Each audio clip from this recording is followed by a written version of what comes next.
In this video, I'll show you how to check Discord ID on mobile.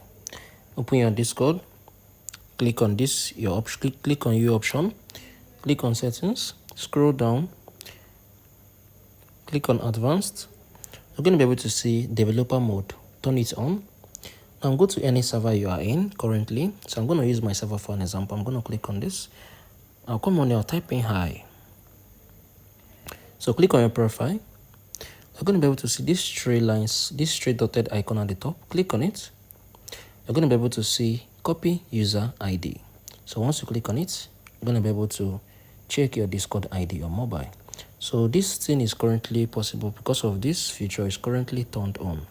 So if I go back to advanced, if I turn this off, if I go back to the server and test it, I can't be able to get my Discord ID again.